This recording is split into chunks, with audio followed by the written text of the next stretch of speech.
stuff like that. Let's actually use some indie comics. There are so many awesome comics out there and awesome superheroes. Invincible. Yes. Make an Invincible movie. An Invincible movie would be fantastic. Kick-Ass is a perfect example. Oh, yeah. Great, Love it. great indie comic movie. Yeah. You know, like, that's fantastic. Dread's another one. Good movie. Let's do more of that. And there's already source material. Let's not really make one based off a toy, please. All right. Please. Yeah. Okay. I collect toys, but I'm not going to collect these ones.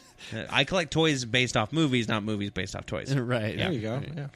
All right. Well, I think that's all I have for the podcast. No more Transformers. Oh, my gosh. Did you hear? Okay. We do have one more news story then. They just cast somebody to be King Arthur in the Transformers movie. Like the King Arthur. So we're going back in time. Apparently. I don't know. Or we're having a flashback scene. I forgot where the Transformers. The storyline after Shia LaBeouf left. Then I've lost track of what's going on. I have with seen it. 1 and 2. I have not seen anything else because it's terrible. 3 out of the 4. Yeah. Oh, there's only 4? I thought we were already on like 7 or something. No, they're working on number 5. Yeah, it feels like there's way more than 4 of them. They're just so long that it feels like there's 10 movies. But they're so terrible. They're hard to watch. Like literally, you could just take 2 metal objects and bang them together in front of a camera, and it would look just as good. And especially with parts flying off of them. Yeah, and that would get Michael Bay just as hard. Yeah. Just light a match in the background. Yeah, exactly. Fire. Oh, look. Yeah. Lots of explosions just going on everywhere. Silhouette of the American flag waving in the background. Yes. Look, we have to do something to appease Michael Bay, or else he'll destroy us all.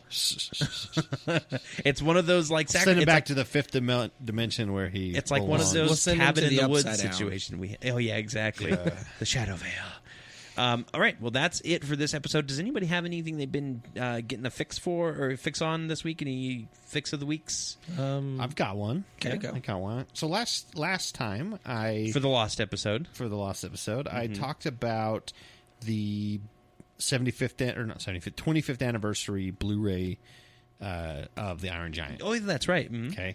Well, there's another 25th anniversary coming out of another movie. The Iron Giantess. No, it's got robots in it. Okay. Transformers the movie. Speaking of Transformers. Oh, wonderful. The good movie. The 1986 Transformers the movie. Ooh. Amazing. Where, I mean, you've got Peter Cullen as Optimus Prime for a short little bit.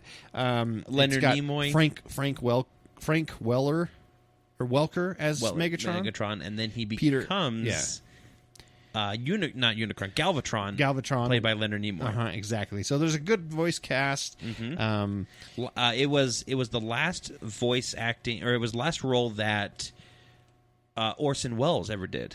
Oh. Right.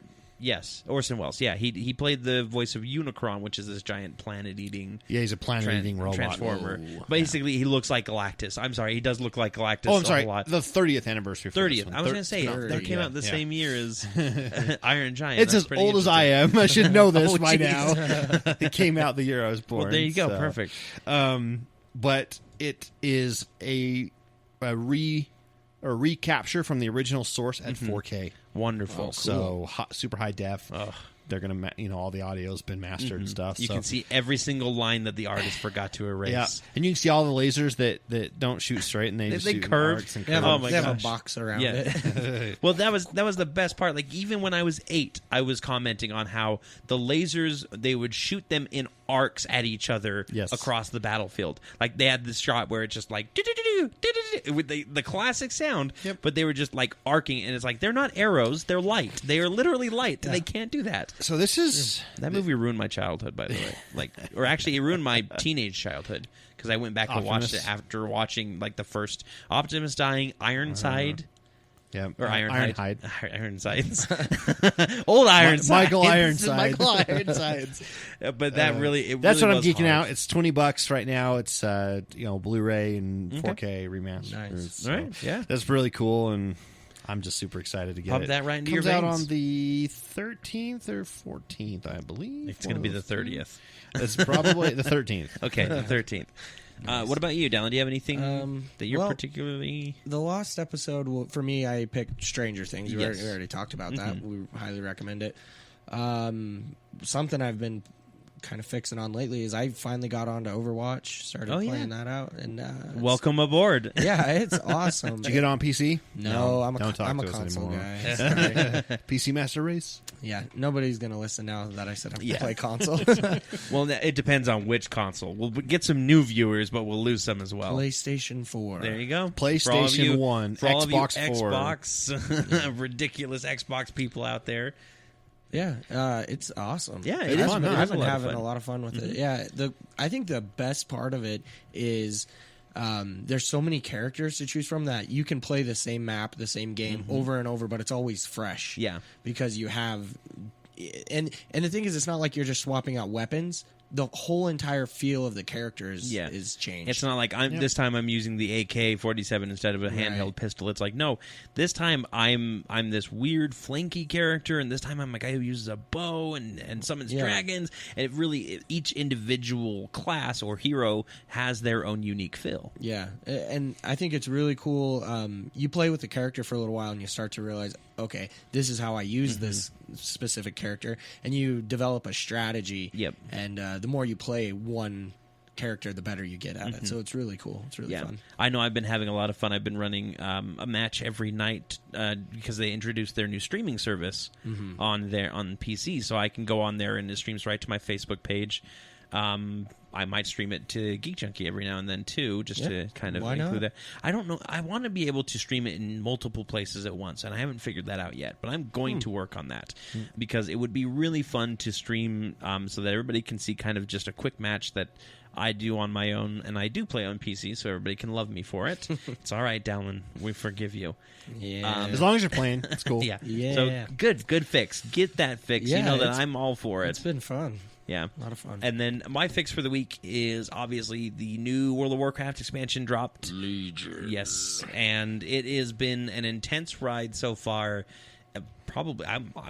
So far, I mean, I've played maybe a total of 4 hours, and I haven't really gotten too deep into leveling yet, but it really feels like the best expansion that they've ever come out with. And that is saying a lot, surprisingly.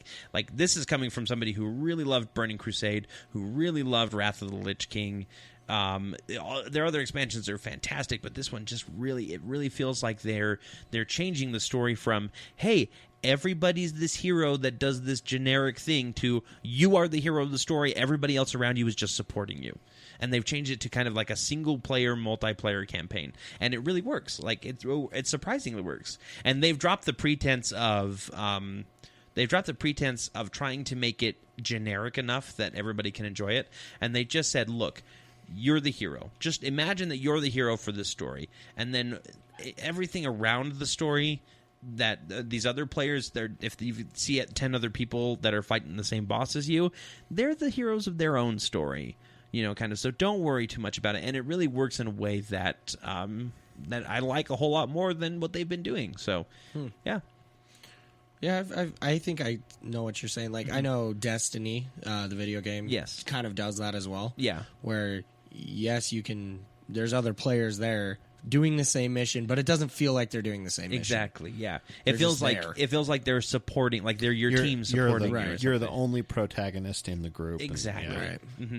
And it really, it's something that it's been interesting to see them try to balance before, because they've had a lot of these quests that are very like, oh, you're a soldier in the army, so you have to kill 10 of these enemy soldiers to move on to the next quest. But now it's like, oh, hello, Commander, we've got something special for you. And it really makes it a more personal experience for you, and it makes it for a better game, and it makes you really want to experience the story, and which makes the expansion go longer, because you're spending your time actually investing in these characters that you're playing, and the character that surround you too. Cool. So, yeah. 3 good things this week. 2 of them Blizzard, which makes me super happy. And we will come at you next week. I know we're kind of talking about a little bit, not next week, 2 weeks from now. And we're really excited to give you even more stuff. But until then, I'm Corey. And I'm Scott. And I'm your friendly neighborhood geek, Mr. Rogers. And we will see you later, junkies. Yeah, peace out. Keep geeking on. Or doing stuff geek-related. You know what? One of these days we're going to have to figure this thing out. We'll get catchphrase. Yeah, catchphrase. Yeah, insert here. Yeah, something like that.